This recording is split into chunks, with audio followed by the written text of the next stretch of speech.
प्रणाम विद्यार्थी मित्रों, यूट्यूब चैनल पर आप सबનું हार्दिक स्वागत છે અને આપ જોઈ રહ્યા છો મારી સાથે ગુજરાતી વ્યાકરણ શબ્દકોશ રચના ભાગ 2। મિત્રો, આપણે અગાઉના એપિસોડમાં એટલે કે શબ્દકોશ રચનાના ભાગ પહેલામાં આપણે જોયું કે શબ્દકોશ શબ્દનો ભંડોળ છે, અનેક શબ્દોનો હજારો શબ્દોનો ભંડોળ છે। આવા હજારો શબ્દોમાંથી જો કોઈ એક શબ્દ શોધવો હોય તો એ કેવી રીતે શોધવો એ સમજવા માટે શબ્દકોશને મતલબ કે શબ્દને શબ્દકોશની રચનામાં કેવી રીતે ગોઠવવો તે સમજી લેવું પડે। અને તે સમજવા માટે આપણે સૌ અભ્યાસ કરી રહ્યા છીએ આ એપિસોડમાં। તો જોઈ રહ્યા છીએ આપણે શબ્દકોશની રચના। જી હા મિત્રો, શબ્દકોશની રચના મતલબ કે શબ્દોને કેવી રીતે ક્રમમાં ગોઠવવા, આ શબ્દોને ક્રમમાં ગોઠવવાની એક સિસ્ટમ, એક પદ્ધતિ આપણા વ્યાકરણ શાસ્ત્રીઓએ, આપણા સાહિત્યકારોએ નક્કી કરેલી છે ને એ જે પ્રમાણે નક્કી કરી છે એ જો ગોઠવણની પદ્ધતિ આપણે સમજી લઈએ, રચના જો શીખી લઈએ તો આપણા માટે શબ્દકોશમાંથી શબ્દ શોધવો સરળ થઈ પડે। અને એક્ઝામમાં પૂછાતો સવાલ કે શબ્દોને ક્રમમાં કેવી રીતે ગોઠવવા એ પણ સમજાઈ જાય। તો આના માટે આવો મિત્રો આપણે અભ્યાસ કરીએ શબ્દકોશ રચના। જી હા મિત્રો, આપણે આ એપિસોડમાં શબ્દકોશ રચનાનો અભ્યાસ કરી રહ્યા છીએ। તો શબ્દો આપેલા હોય તો આવા શબ્દોને ક્રમમાં કેવી રીતે ગોઠવવા એ જોઈએ। દાખલા તરીકે વાત કરું, આપણને શબ્દો આપેલા છે, ફોર એક્ઝામ્પલ એક છે કમળ અને બીજો છે દાખલા તરીકે અમર। આ બે શબ્દો આપેલા છે તો આ બે શબ્દોમાંથી પ્રથમ સ્થાને કયા શબ્દને ગોઠવવો, અથવા તો પછી બીજા કોઈ શબ્દો આપેલા હોય તો એમાંથી શબ્દોમાંથી પ્રથમ સ્થાને કયા શબ્દને ગોઠવવો એના માટેનો અભ્યાસ એટલે શબ્દકોશ રચના। હવે સૌથી પહેલા જ્યારે આવા શબ્દો આપેલા હોય તો મિત્રો સૌથી પહેલા શું કરવું? તો સૌથી પહેલા ગભરાવું નહીં, અને પછી શું કરવું? તો પછી એ કરવું જે આપણે શબ્દકોશ રચનાના નિયમોમાં આપેલું છે। અને શબ્દકોશ રચનાના નિયમોમાં શું આપેલું છે આપણે એનો અભ્યાસ કરી રહ્યા છીએ મિત્રો। તો યાદ રાખીએ કે શબ્દકોશની રચના માટે સર્વપ્રથમ યાની કે પહેલો નિયમ છે કે શબ્દોમાં પ્રથમ સ્થાને કોને ગોઠવવા? તો સૌથી પહેલા મિત્રો શબ્દકોશની રચના માટે સર્વપ્રથમ સ્વરથી શરૂ થતા શબ્દને ગોઠવવો, અને શબ્દ સ્વરથી શરૂ થાય એ ગોઠવાઈ ગયા પછી વ્યંજનનો વારો લેવો, એટલે કે વ્યંજનના ક્રમને પછી ગોઠવવો। અહીંયા આપેલા બે શબ્દોમાંથી સ્વરથી શરૂ થતો શબ્દ કયો છે? તો અમર, યાની કે અથી શરૂ થાય છે, સ્વરથી શરૂ થાય છે, માટે એનું સ્થાન પહેલા આવશે, પછી વ્યંજનનું આવશે, એટલે કે અહીં અમર શબ્દ પહેલા આવશે, કમળ શબ્દ પછી આવશે। સારું, આ તો વાત કરી, પણ એના નિયમને આપણે વિગતવાર સમજીએ। તો મિત્રો નિયમ પણ જોડે જોડે નોંધતા રહીશું આપણે। શબ્દકોશની રચના માટે અહીંયા હું નિયમો લખું છું, એક એક નોંધતા રહ્યું। શબ્દકોશની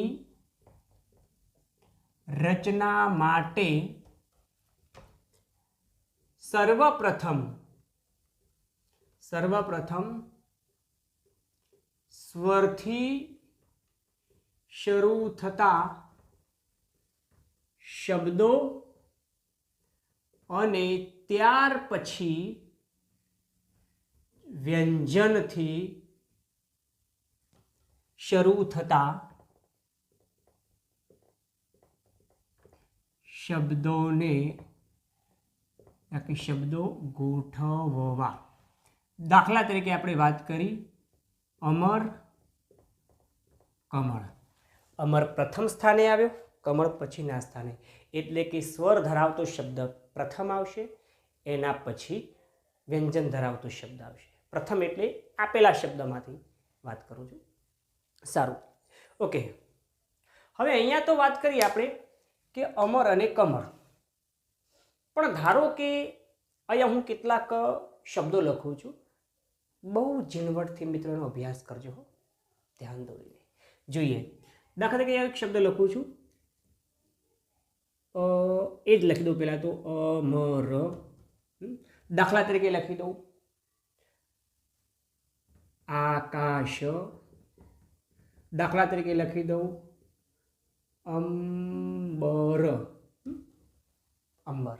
હવે 3 શબ્દોમાંથી પ્રથમ કોને ગોઠવવું? તો આપ સમજી ગયા મિત્રો કે 3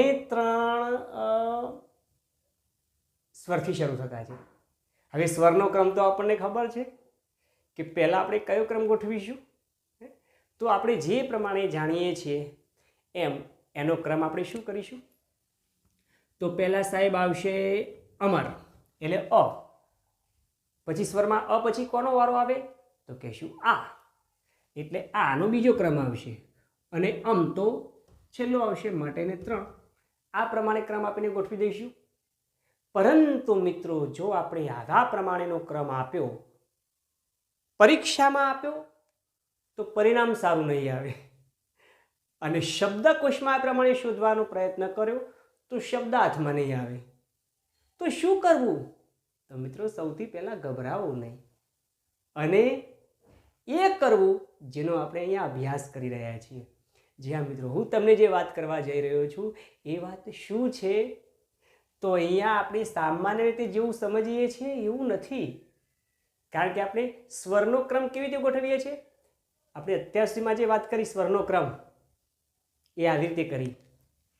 તો અહીંયા હું લખી દઉં સ્વરક્રમ, એટલે આપણને થોડોક અંદાજ રહેશે. સ્વરનો ક્રમ આપણે ગોઠવતા હતા. અ, પછી આ, ઈ એટલે મોટો ઈ, ઉ, રૂ, એ, ઐ, ઓ, ઔ, અને અહ. આવી રીતે આપણે લખતા આવ્યા છીએ. પરંતુ મિત્રો દરેક સ્વર એ નાભીમાંથી ઉચ્ચારાય છે અને દરેક વ્યંજન મુખમાંથી ઉચ્ચારાય છે. આવું ધ્વનિ પરિચયના એપિસોડમાં આપણે ચર્ચા કરી ચૂક્યા છીએ. અને મેં તમને કહ્યું હતું દરેક એપિસોડને મિત્રો જોઈશું, દરેકને સમજીશું, દરેકનો અભ્યાસ કરીશું, તો આપણે આખી ચેનલ મતલબ આખી સાંકળ સમજી શકીશું, આખી સાંકળ જોડી રાખતા શીખીશું.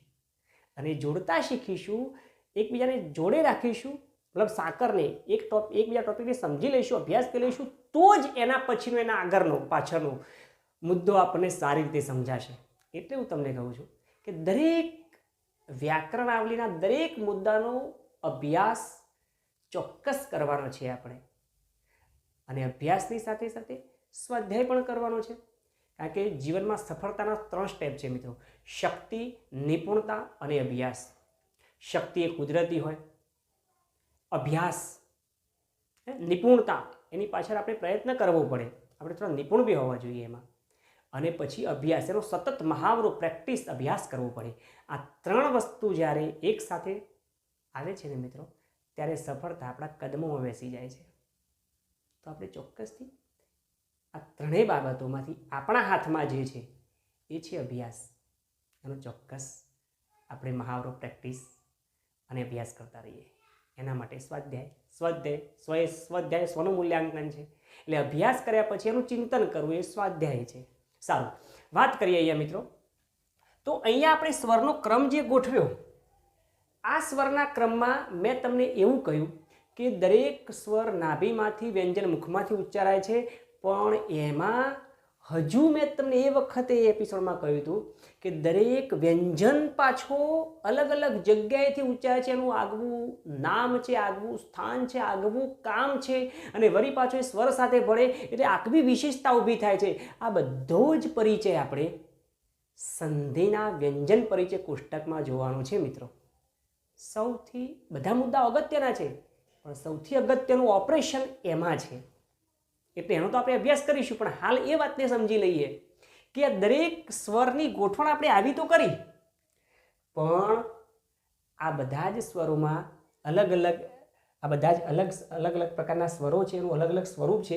એમાં જે આ છે ને, એ અનુસ્વાર છે, અનુનાસિક કહેવાય ને, અનુનાસિક. અને ટપકામાં પરિણામે તો અનુસ્વાર.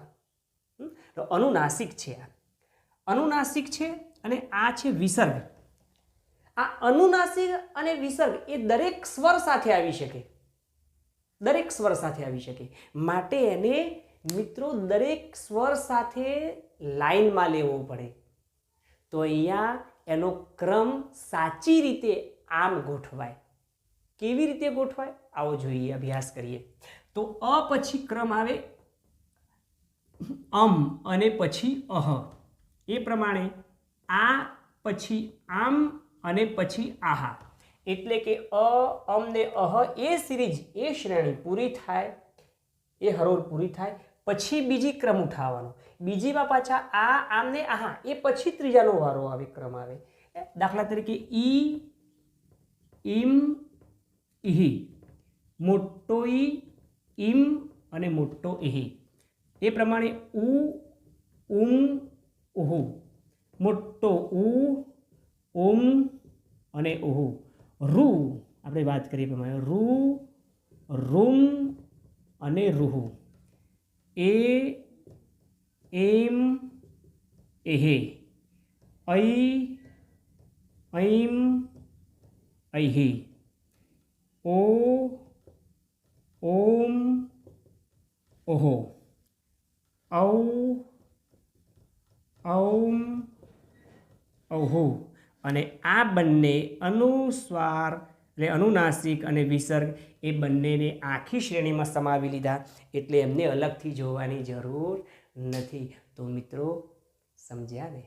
આ થયો આપણો સ્વરનો ક્રમ, અને આ પ્રમાણે આપણે એને ગોઠવવા પડે.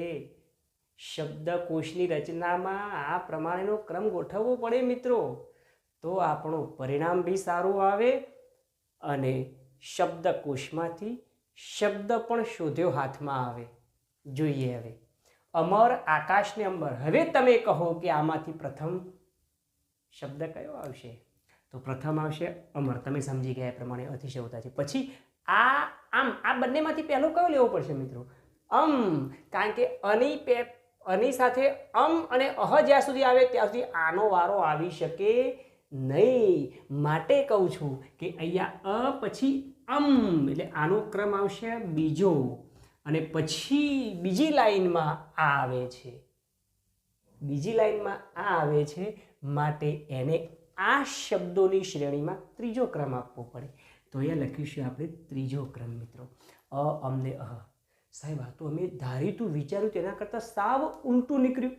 અરે મિત્રો આ તો હજુ આટલું જ નહીં, આવું ઘણું બધું આપણા ભાષા સાહિત્યમાં, આપણા વ્યાકરણમાં છે, જેને આપણે ઘણું બધું જુદું સમજીએ છીએ અને ઘણું બધું કંઈક જુદું નીકળે છે. એના માટે કહું છું મિત્રો, એટલા માટે કહું છું કે આપણે સતત વ્યાકરણાવલીના દરેક મુદ્દાઓનો અભ્યાસ કરીએ, સાથે સ્વાધ્યાય પણ. સારું મિત્રો, તો ઇન શોર્ટમાં તમે સમજી ગયા, મતલબ આપણે સમજી ગયા કે અહીંયા સ્વરનો ક્રમ આવી રીતે ગોઠવવો. અમને અહની સિરીઝ પ્રમાણે આખા દરેક સ્વરને આ પ્રમાણે આખી લાઈનમાં ગોઠવવું. સારું, ઓકે. વાત કરીએ સ્વરથી શરૂ થતા શબ્દોમાં, મતલબ કે સ્વરનો ક્રમ અને સ્વરમાં પાછો આ પ્રમાણે ક્રમ ગોઠવવો. પણ સ્વરમાં બી ધારો કે સ્વર પછી વારો આવે વ્યંજનનો. હવે વ્યંજનની વાત કરીએ, સ્વર પછી તો સ્વરનો ક્રમ આ પ્રમાણે, એ પ્રમાણે પછી વ્યંજનનો ક્રમ કેવી રીતે ગોઠવવો? તો મિત્રો વ્યંજનનો ક્રમ પણ આ જ પ્રમાણે આપણે લેવાનો છે. દાખલા તરીકે ફોર એક્ઝામ્પલ તમને વાત કરી દઉં, અહીંયા લખી દઉં વ્યંજન ક્રમ. તો વ્યંજનનો ક્રમ પણ મિત્રો આ જ પ્રમાણે પદ્ધતિમાં લેવો. દાખલા તરીકે આપણે એક વ્યંજનની વાત કરીએ, એક વ્યંજનને બાકીના બધા સ્વર સાથે જોડી એનો ક્રમ આ પ્રમાણે લેવાનો પ્રયત્ન કરીએ. તો જોઈએ, સ્વર ધરાવતા વર્ણ પછી વ્યંજન ધરાવતા વ્યંજન ધરાવતા વર્ણના ક્રમની ગોઠવણ કેવી રીતે હોઈ શકે જોઈએ. તો દાખલા તરીકે લખું છું, એક સિરીઝમાં લખું છું ક, એ આખી એની સિરીઝ છે. ક, કની સાથે શું લેવું પડશે? કમ અને પછી કહ. એ પ્રમાણે ક પછી કા, કામ, કાહા. એ પ્રમાણે કી, કિમ, કિહી. એ પ્રમાણે કી, કિમ, કિહી. એ પ્રમાણે કુ, કુમ, કુહુ.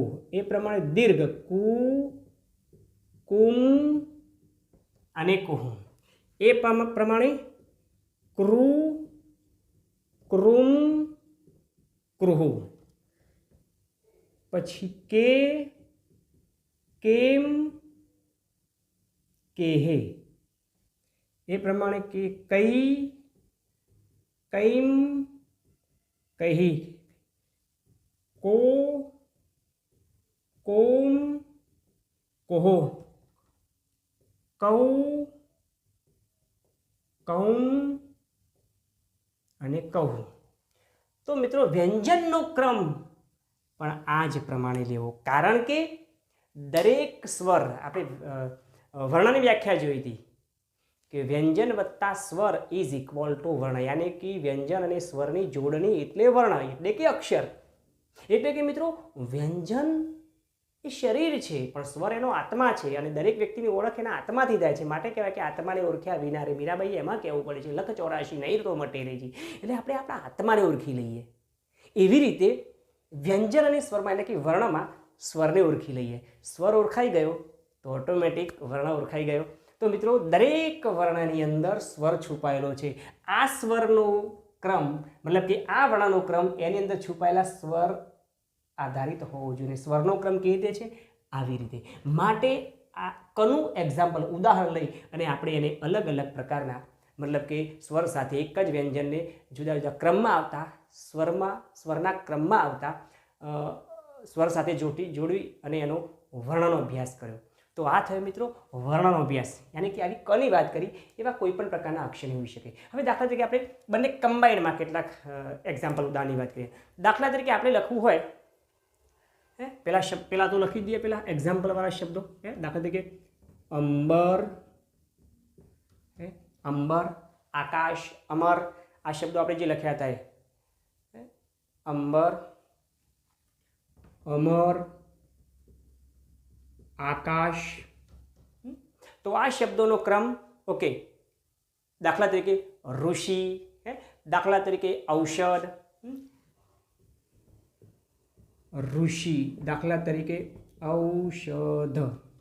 તો મિત્રો આમાંથી કોને પ્રથમ ક્રમે ગોઠવીશું તો સમજી લઈએ. ચલો, સૌથી પહેલો ક્યાંથી શરૂ થાય છે? અ, મતલબ અથી, અહીંયાથી. તો અ પહેલા ક્રમે લઈશું. અ, અમર. અ પછી અમ સ્વર ધરાવતો છે કોઈ શબ્દ? વર્ણ ધરાવતો છે કોઈ વર્ણને એવું છે કોઈ શબ્દ? જોઈ શકો છો આપ, અંબર. માટે આ છે 2. અમ પછી વારો આવ્યો, પછી અમ પછી ક્રમ આવે છે આનો, તો આ રહ્યો આ ત્રીજો ક્રમ, એને આપીશું. પછી રૂ અને અવની વાત કરીએ તો સૌથી પહેલા કોણ આવે છે? કયો, મતલબ કોણ, એટલે કયો સ્વર આવે છે? તો રૂ. તો રૂને પહેલા લઈશું, પછી અવનો વારો આવે છે સૌથી છેલ્લા. તો એને 1, 2, 3, પછી અહીંયા 4 અને 5 એ પ્રમાણે ગોઠવવાનો પ્રયત્ન કરીએ. તો એ લખી દઈએ અમર, પછી અંબર, પછી આકાશ, ચોથા ક્રમે ઋષિ, અને પછી ઔષધ. તો આ પ્રમાણે મિત્રો આપણે એનો સ્વરનો ક્રમ ગોઠવી અને શબ્દોની રચના, શબ્દકોશની રચના પ્રમાણે એને ગોઠવી શકીએ છીએ. સારું, તો મિત્રો આ વાત કરી. દાખલા તરીકે બીજી વાત કરતો, એમાં જોડે જોડે વ્યંજનને પણ ઉમેરતા જઈએ. ફોર એક્ઝામ્પલ વાત કરું, અહીંયા લખું છું. ચલો, ઉંદર. ઉંદર, અમર, અમર, ઋષિ, દાખલા તરીકે ઐરાવત, દાખલા તરીકે વાત કરીએ એમાં કંકણ, કંકણ, કમળ, દાખલા તરીકે કોયલ, કોયલ, દાખલા તરીકે કૃષિ. આવા બધા આપેલા શબ્દોને આપણે લાઈનસર ગોઠવવા છે, ક્રમમાં ગોઠવવા છે શબ્દકોશની રચના પ્રમાણે. તો સૌથી પહેલાં શું કરવું? તો ગભરાવવું નહીં. અને પછી શું કરવું? તો નિયમોનો અભ્યાસ કરી લેવો. આપણે જે નિયમો શીખ્યા એમાં વાત કરી તો સૌથી પહેલાં સ્વરને ગોઠવવા. હવે સ્વરમાં આમાં સ્વર તો મેં હાલ પૂરતા અલગ જ પાડ્યા છે, જેથી કરીને હાલ તકલીફ ના પડે. તો અહીંયા મેં સ્વર લખ્યા, ઉપર આખા બધા સ્વર અલગ જ લખ્યા છે. તો પહેલાં સ્વર ગોઠવાશે, પછી વ્યંજન ગોઠવાશે. એટલે વ્યંજન તો હાલ આપણે જોવાના રહ્યા નહીં. સારું, સ્વર એક સ્ટેપ આગળ ચાલે. સ્વરમાં બી આપણે શું કહ્યું પાછું? સ્વરનો ક્રમ બી કેવી રીતે ગોઠવવો? તો સ્વરના ક્રમને બી આ પ્રમાણે અ, અમ, અહ ની શ્રેણી પ્રમાણે ગોઠવવો. તો અહીંયા પ્રમાણે જોઈ લઈએ. જો પહેલો અ આવશે તો અમર, મતલબ પહેલો થયો અમર, આ થયો એક. સારું, અ, અમ, અહ. સારું, પછી શું આવે છે? તો ડાયરેક્ટ સીધો આવશે ઉ, ઉંદર. એટલે ઉ સ્વરને ક્રમમાં જોઈએ તો અ, આ, ઉમાં છે તો ડાયરેક્ટ શબ્દ આપેલા શબ્દોમાંથી ઉ અહીંયા દેખાય છે આપણને, અને એમાં પાછો અનુસ્વરવાળો છે એટલે ડાયરેક્ટ સીધો અનુસ્વરવાળો અ, ઉંદર. એટલે એક બે થઈ ગયા. સારું, ત્રીજા નંબરે કયો આવશે? તો પછી વારો આવે છે ઋષિ, માટે લખી દઈએ છીએ ઋષિ. અને પછી આવ્યો ઐરાવત. તો ઐરાવત. તો રૂ પછી ઐ, માટે આ સ્વરની ગોઠવણ થઈ. પણ એમાં ને એમાં ધારો કે હજુ આપણે શરૂ છે, પણ મેં અલગથી લખ્યા છે એટલે સમજવામાં થોડીક હાલ પૂરતી અનુકૂળતા રહેશે. ચાલો, હવે વ્યંજનનો ક્રમ ગોઠવો. વ્યંજનનો ક્રમ બી કેવી રીતે ગોઠવવો? જેવી રીતે સ્વરનો ગોઠવ્યો. હવે પહેલાં આ વ્યંજનની સાથે કયો સ્વર ભરેલો છે તો જોઈ લઈએ. એનો સ્વરનો ક્રમ અહીંયા આપણે એક્ઝામ્પલ લખ્યું છે, એ પ્રમાણે જોઈ લઈએ. દાખલા તરીકે ચલો ક, તો કમાં ક એકલો કવારો છે એને પહેલાં મૂકી દઈએ, કમળ. સારું, ક પછી ક કમ, કમ ધરાવતો છે કોઈ? આ રહ્યો શબ્દ ક કમ, યાની કે બીજો કંકણ. ઓકે, ક કં કહ, બીજો કોઈ નથી. સારું, ચલો બે થઈ ગયા. ઓકે, હવે ઓ અને રૂ બે રહ્યા. તો રૂમાં ક્રુ એટલે રૂ, આ ક્રુ. સારું, એમાં ક્રુ છે તો અહીંયા છે, અને કો એ અહીંયા છે. તો પહેલો આ આવશે, પછી આ, માટે પહેલાં આવશે કૃષિ અને પછી કોયલ. તો આ પ્રમાણે મિત્રો આપણે એનો ક્રમ ગોઠવવો. એટલે કે સૌથી પહેલાં સ્વર અને પછી વ્યંજન. એમાં બી સ્વરની શ્રેણી બી અહીંયા દર્શાવેલા કોષ્ટક મુજબ એને ગોઠવવાનો પ્રયત્ન કરવો. એવી જ રીતે વ્યંજનમાં પણ કરવું. આ આપણે શીખ્યા નિયમ નંબર 1. એમાં પેટા સમાવેશ બીજો થઈ ગયો, પણ મુખ્ય નિયમ નંબર 1 થયો. પણ એમાં બી ધારો કે વાત કરીએ મિત્રો આપણે કે વ્યંજનની વાત કરીએ તો વ્યંજનમાં દાખલા તરીકે કે અહીંયા આપણે વ્યંજનનો ક્રમ ગોઠવવો હોય તો સામાન્ય ફોર એક્ઝામ્પલ વાત કરીએ કે ચલો કમળ એક શબ્દ છે, એક શબ્દ છે ક્ષત્રિય, એક શબ્દ છે તલવાર. આવા શબ્દોમાંથી આપણે એનો ક્રમ ગોઠવવો હોય તો કેવી રીતે ગોઠવી શકાય? તો શું કરીએ છીએ આપણે? તો પહેલા સ્વરનો વારો છે, પણ સ્વર તો આમાં કોઈ સ્વરથી શરૂ થતો કોઈ શબ્દ છે નહીં. સારું, ઓકે. ત્યાર પછી વાત કરીએ વ્યંજનની, તો બધા વ્યંજનથી શરૂ થતા છે. તો વ્યંજનના ક્રમમાં બી કેવું? પણ વ્યંજનમાં બી આ જાય છે એ પ્રમાણે, પણ બધા વ્યંજન જુદા જુદા છે, અલગ અલગ પ્રકારના છે. હું દરેક જેટલા એક્ઝામ્પલ લખીશ ને મિત્રો, એમાં દરેકમાં એક એક નવો નિયમ એડ થતો જશે. એટલે ખૂબ સરસ રીતે એનો અભ્યાસ કરવા આપણે પ્રયત્ન કરીએ. સારું, જોઈએ તો અહીંયા કમળ, ક્ષત્રિય ને તલવાર. સામાન્ય રીતે આપણે કક્કાનો જે ક્રમ, વ્યંજનનો જે ક્રમ છે એ કેવી રીતે આપણે ગોઠવીએ છીએ? તો ક ખ ગ ગ ચ છ જે આપણે ક્રમમાં જ ગોઠવીએ છીએ. સારું, તો એમાં આપણે શું સૌથી પહેલાં શું લઈશું? ક એટલે ક પહેલાં આવશે, પછી ત એટલે 2, અને ક્ષ જ્ઞ તો સૌથી છેલ્લા આવે. એટલે આપણે આમાં ત્રીજો ક્રમ આને આપીએ. પરંતુ જો મિત્રો આવું કર્યું તો પરિણામ સારું નહીં આવે પરીક્ષાનું, અને સાથે સાથે કદાચ આપણું પણ. કારણ કે માતૃભાષા પ્રત્યેનો ભાવ છે એમાં ઉણપ સર્જાઈ. માતૃભાષા પ્રત્યેનો ભાવ એમાં માતૃભૂમિ અને માતૃભાષા, આને તો મિત્રો સદા માન આપવું પડે, એને સદા નમન કરવું પડે. જે મિત્રો આ 3 માનો આદર કરે છે, આખી દુનિયા પછી એને આગળ કરે છે. માટે મિત્રો એટલે કહું છું, આવો માતૃભાષાને વાલ કરીએ, માતૃભાષાને આત્મસાત કરીએ. માતૃભાષાને ગોખવાની ન હોય, એને તો મિત્રો આત્મસાત કરવાની હોય. જોઈએ તો આપણે સામાન્ય રીતે જે કક્કાનો ક્રમ છે એને કેવી રીતે ગોઠવીએ છીએ અહીંયા સમજી લઈએ આપણે. ઓકે મિત્રો, તો અહીંયા આગળના નિયમને સમજવા માટે અહીંયાથી હું આ લખાણ ડિલીટ કરું છું. પણ હા, તમે ડિલીટ નહીં કરતા, તમે એને મનમાં ક્રિએટ કરજો. અને આપણે જેમ કહ્યું છે એ પ્રમાણે દરેક મુદ્દાઓને, દરેક નિયમોને, દરેક ચાવીઓને, એક્ઝામ્પલ યાની કે ઉદાહરણોને આપ નોટબુકમાં યા આપની ડાયરીમાં નોંધતા રહેજો. કારણ મિત્રો મેં તમને કહ્યું છે કે આ મુદ્દાઓ માત્ર પ્રાથમિક, માધ્યમિક કે ઉચ્ચતર માધ્યમિક માટે જ નથી, તમામ પ્રકારની સ્પર્ધાત્મક કસોટીઓ માટે પણ ઉપયોગી છે. અને હા, એ માત્ર આપણને જ નહીં, આપણા આવનાર સમયને પણ કામ લાગશે, આપણા પરિવારજનોને કામ લાગશે, આપણા ભાઈ બહેનોને કામ લાગશે, આપણા બાળકોને કામ લાગશે, સૌને કામ લાગશે.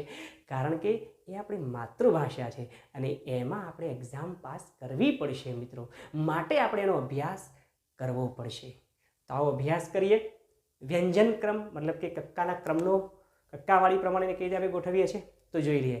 સામાન્ય રીતે આપણે આ પ્રમાણેનો ક્રમ ગોઠવીએ છીએ: ક, ખ, ગ, ગ, ચ, છ, જ, જ, થોડી જગ્યા રાખું, જ, જ, ટ, ઠ, ડ, ઢ, અણ, ત, થ, દ, ધ, ન, પ, ફ, બ, ભ, મ, ય, ર, લ, વ, શ, શ, સ, હ, અળ, ક્ષ, જ્ઞ. આ પ્રમાણે ક્રમવાઇઝ ગોઠવીએ આપણે, જેવું આપણે ગોઠવીએ છીએ. સારું, એમાં આ શ અને શ, સાહેબ આમાં હું તો ઘણી વખતે આવો ક્રમ ગોઠવું છું કે સ, શ અને પછી શ આવે. મેં ઘણી બુકોમાં આવું પણ જોયું છે. તો સાહેબ સાચું આ કે આ, મતલબ પહેલાં આને ગણવું કે પહેલાં આને ગણવું? સારું મિત્રો, એની ઝીણવટપૂર્વકની છણાવટ, એનું ઓપરેશન મેં કહ્યું પ્રમાણે આપણે સંધિના મુદ્દામાં વ્યંજન પરિચય કોષ્ટકમાં કરીશું. કેમ? કારણ કે એની ખૂબ ઝીણવટપૂર્વકની બાબત આપણે જોવાની છે. પણ હાલ પૂરતી તમને વાત કરી દઉં કે ક્રમ આ પ્રમાણે પણ લખી શકાય ને આ પ્રમાણે પણ લખી શકાય. પણ એ ક્યારે લખી શકાય? કારણ કે આપણે જ્યારે ઉચ્ચારણ કરીએ છીએ ને, ઉચ્ચારણ જો અંદરથી ગણતરી કરીએ, શ, શ, સ, તો અહીંથી શરૂ થાય. પણ ઉપરથી ગણતરી કરતાં કરતાં જ્યારે અંદર જઈએ છીએ ત્યારે ક્રમ આવો આવે. પણ હાલ જે આપણે ગોઠવવાની વાત કરીએ છીએ ને, એ આ જ ક્રમ ગોઠવવાનો છે. મતલબ કે આપણે અહીંયા જે દર્શાવ્યો એ જ ક્રમ રહેશે. બરાબર? ફરી ધ્યાનથી સાંભળજો મિત્રો કે અહીંયા આપણે જે ક્રમ ગોઠવ્યો છે, વ્યંજનનો કક્કાવાળીનો જે ક્રમ ગોઠવ્યો છે, એનો ક્રમ આ પ્રમાણે જ રાખવાનો છે. ચલો હવે દાખલા તરીકે આપણે વાત કરી લઈએ. અહીંયા મેં લખ્યું કમળ, દાખલા તરીકે લખ્યો તલવાર. અલગ અલગ મેં છૂટા પાડી લખું છું, બાકી શબ્દ જોડે જ લખાય પણ સમજવા માટે. તલવાર. ચલો લખું છું ક્ષત્રિય. ચલો મિત્રો, આ 3 શબ્દોને ક્રમ આપવા હોય તો કેવી રીતે આપી શકીશું આપણે? સાહેબ વેરી સિમ્પલ. પહેલો કથી શરૂ થાય છે, પહેલો ક એટલે પહેલો નંબર આ, પછી આવ્યો ત એનો નંબર બીજો, અને આ ક્ષ છેલ્લો આવે છે માટે ત્રીજો. તમે જે લખ્યું બિલકુલ બરાબર છે સાહેબ, કારણ કે તમે સાહેબ છો. તમે જે ભણાવો છો એ બધું અમને માન્ય જ છે. નહીં મિત્રો, નહીં. હું ભણાવું છું એ માન્ય રાખવાનું નથી. આપણી માતૃભાષા, આપણા વ્યાકરણશાસ્ત્રીઓએ, આપણા સાહિત્યએ જે માન્ય રાખ્યું છે એને માન્ય રાખવાનું છે. હું તો માત્ર નિમિત્ત છું, તમારી પાસે શીખવા આવ્યો છું, શીખવાડનાર હું નથી. હું તો માત્ર નિમિત્ત છું. અને એમાં હું જે વાત કરી રહ્યો છું એ આ છે મિત્રો, કે આપણે આનો જે ક્રમ ગોઠવવાનો છે એ જો ક્રમ આ પ્રમાણે ગોઠવ્યો તો એનું પરિણામ સારું નહીં આવે. હું નથી કહેતો, પરીક્ષા કહેશે, પરીક્ષા આવું કહેશે આપણને. સારું, તો આ રચના ખોટી છે તો સાચી શું છે?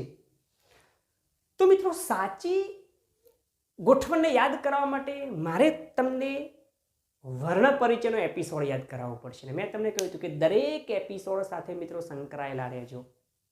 દરેક એપિસોડ એકબીજા સાથે જોડાયેલો છે. જો એક સમજાશે તો બીજો સમજાશે, અને એ સમજાશે તો એના પછીનો સમજાશે. એટલે આ આખો એક ક્રમ આપણે દરેક આખી સિરીઝને મિત્રો, આખી સિરીઝને આખી સમજવી પડશે, એનો અભ્યાસ કરવો પડશે, એનો સ્વાધ્યાય કરવો પડશે. તો જ આપણે માતૃભાષાને આત્મસાત કરી શકીશું, ને આત્મસાત કરી શકીશું તો જ પરીક્ષાને માત કરીશું. માત એટલે હરાવી શકીશું અને સારું પરિણામ મેળવી અને આપણા લક્ષ્યને હાંસલ કરી શકીશું. એ બધી વાત તો પછી રહી, પણ અગત્યની વાત એ છે કે આપણે માતૃભાષાને આત્મસાત કરવી છે, અને એના માટેની ખાસ અભ્યાસની વાતો જોઈએ છે મિત્રો. અહીંયા આપણો જે ક્રમ મેં તમને કહ્યું, વર્ણ પરિચયને યાદ કરી લેજો. બરાબર, વર્ણ પરિચયમાં આપણે શું કહ્યું હતું? વ્યંજન અને સ્વરની જોડણી એટલે વર્ણ. પરંતુ ઘણી વખત એવું બને છે કે બે વ્યંજનની સાથે એક સ્વર જોડાય, એને શું કહેવાય? એને મિત્રો કહેવાય સંયુક્તાક્ષર. અને આપણે કેટલાક સંયુક્તાક્ષરોનો અભ્યાસ કર્યો હતો, કેટલાક નહીં, મોટા ભાગના સંયુક્તાક્ષરનો અભ્યાસ કર્યો હતો. જેમાંની યાદ કરાવી દઉં તો એક ક્ષની વાત કરું તો ક્ષમાં શું છુપાયેલું છે? તો ક્ષમા છે ક વત્તા શ. કહ્યું તું આપણે આવું, અને કદાચ કહ્યું તું એ ખબર ન હોય તો ફરી એકવાર રિવિઝન કરી લો વર્ણ પરિચય એપિસોડનું. અને જે મિત્રો નવા જોડાયા છે એ તો ચોક્કસથી નવેસરથી જ આખી સિરીઝને, આખી વ્યાકરણાવલીને જોવાનો પ્રયત્ન કરજો, તો જ અહીંયા સમજાશે અને આગળ પણ આપણી સફર શરૂ રહેશે. જોઈએ આપણે. સારું, ચલો, ક્ષ. સારું, હવે મિત્રો આને જોવું હોય તો ક્યાં ગોઠવી શકાય આને? તો પહેલી વાત, આપણા વ્યંજન જ્યાંથી ઉચ્ચારાય છે ત્યારે જે જગ્યાએથી ઉચ્ચારાય છે એ જગ્યાએથી જેનું ઉચ્ચારણ બીજા કોઈ સંયુક્ત વર્ણનું થતું હોય તો એને એ સ્થાને જ મૂકવો પડે. એના પછીના સ્થાને મેઇન સર્કલની પાસે નાનું સર્કલ પડતું હોય તો ઓળખાણ મેઇનથી જ આપી શકાય અને નાનાને એમાં સમાવી લેવાય. એમ મિત્રો અહીંયા મેઇન કનો પરિચય છે, ને ક પછી તરત ક વત્તા શ આવે છે, એટલે સંયુક્તાક્ષરમાં કનો ઉચ્ચાર થાય છે. માટે આ મેઇન સર્કલની સાથે આ સર્કલને જોડી દેવું પડે. તો આ ક્ષમાં શું છે? ક્ષ. માટે એને અહીંયા મૂકવું પડે, અહીંયાથી આપણે ડિલેટ કરવું પડે. એટલે કે યાદ રાખજો મિત્રો, શબ્દોની ગોઠવણ માટે ક પછી તરત જ ક્ષનો વારો આવશે. આ પ્રમાણે ક્રમ ગોઠવવાનો છે. એટલું જ નહીં, આવા તો સંખ્યાબદ્ધ આપણે સંયુક્તાક્ષરો કયા છે.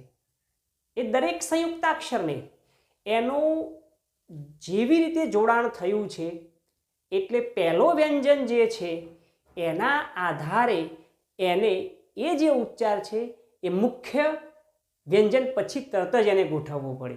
બીજાની વાત નથી કરતા, આપણે પ્રથમ વ્યંજનની જ વાત કરીએ છીએ. તો પ્રથમ વ્યંજન ક છે, માટે આખો વ્યંજન જેનાથી બન્યો છે, રચાયો છે, એ આખા વ્યંજનને, વર્ણને એના પછી તરત જ મૂકવું પડે. દાખલા તરીકે વાત કરીએ જ્ઞની, તો જ્ઞમાં શું છે? જ વત્તા જ.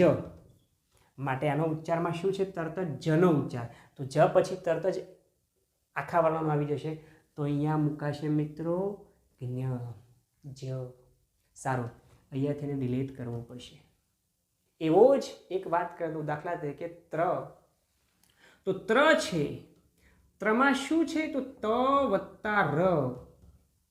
આવા બધા જ સંયુક્તાક્ષરની આપણે સમજૂતી આપી ચૂક્યા છીએ, એનો અભ્યાસ કરી ચૂક્યા છીએ. કદાચ તમારે સ્વાધ્યાય કરવાનું બાકી હોય તો કરી લેવું પડશે. સારું, તો ત વત્તા ર છે માટે આ તનો ઉચ્ચાર છે માટે એને ત પછી તરત જ મૂકવો પડશે. તો એ વ્યંજન કયું છે? ત્ર. અહીંયા આવશે.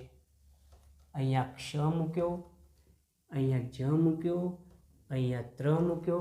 દાખલા તરીકે વાત કરું શ્ર, તો આ શ્ર કયા બે વ્યંજનોનું જોડાણ છે? તો શ અને ર થી રચાય છે શ્ર. એ કેવી રીતે રચાય છે એ મારે હવે વારી ઘડી કહેવાની જરૂર નથી મિત્રો, આપ સમજી ગયા હશો. સારું, તો શ્ર, શ પછી તરત જ મુકાશે તો અહીંયા આવશે શ્ર. અને આવી જ રીતે મિત્રો આપણા જેટલા સંયુક્તાક્ષરો છે એને ગોઠવવા પડે. એનો અર્થ એવો થયો મિત્રો કે જેનો ઉચ્ચાર જ્યાં થાય ત્યાં મેઇન મુખ્ય મૂળાક્ષર પછી તરત જ એને ગોઠવવો પડે.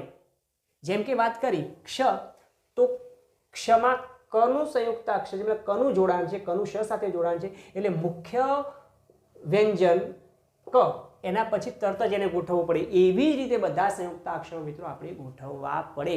મેં અગત્યના 4-5 છે એ તમને કહી દીધા છે એટલે હવે મારે તમને ઘડી કહેવાની જરૂર પડશે નહીં.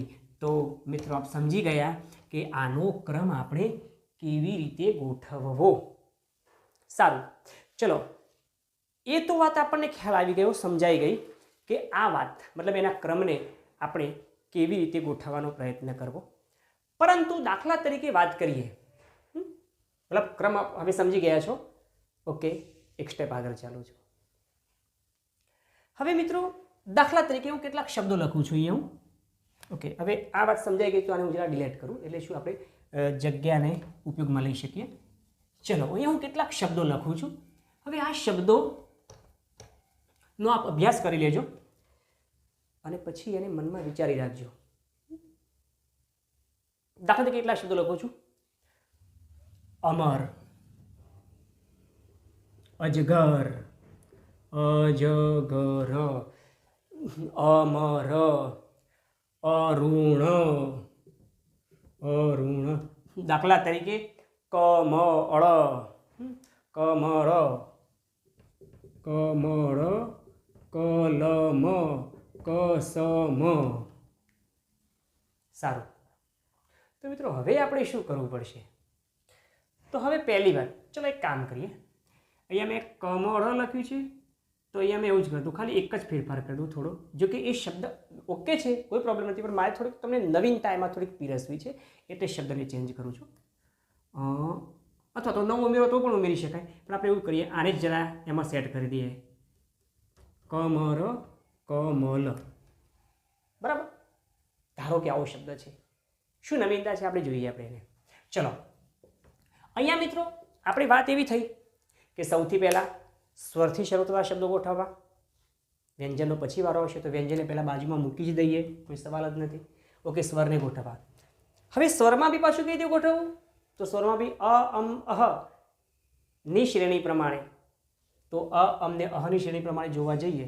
પરંતુ સાહેબ અહીંયા તો બધા જ સ્વર, શબ્દના પ્રથમ વર્ણના બધા જ સ્વર એક જ સરખા છે. તો શું કરવું? તો મિત્રો સૌથી પહેલાં ગભરાવું નહીં. અને શું કરવું? તો એ કરવું જેનો આપણે અભ્યાસ કરીએ છીએ.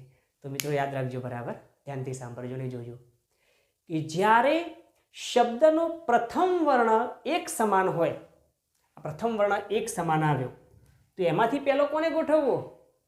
તો મિત્રો જ્યારે શબ્દનો પ્રથમ વર્ણ એક સમાન હોય ત્યારે પછી બીજા વર્ણને આધારે, અને સાહેબ ધારો કે બીજો વર્ણ બી એક સમાન હોય તો પછી ત્રીજા વર્ણને આધારે એમ ક્રમશઃ આગળ વધવું.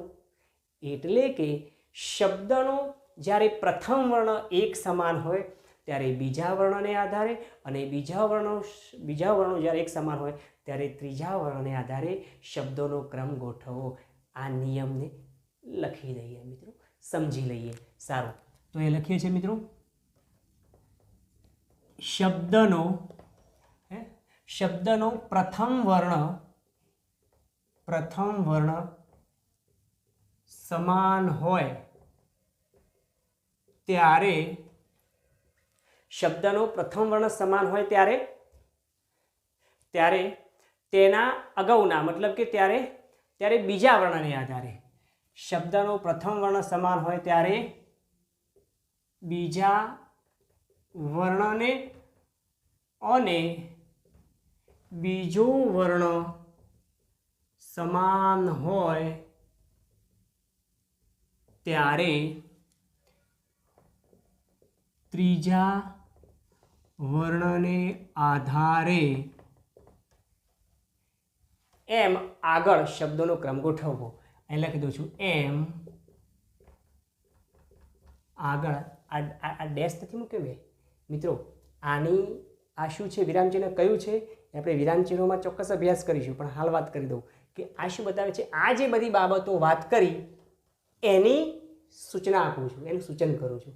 માટે લખી દે શબ્દનું પ્રથમ વર્ણ સમાન હોય ત્યારે બીજા વર્ણને અને બીજું વર્ણ સમાન હોય ત્યારે ત્રીજા વર્ણને આધારે એમ આગળ શબ્દોનો ક્રમ ગોઠવવો.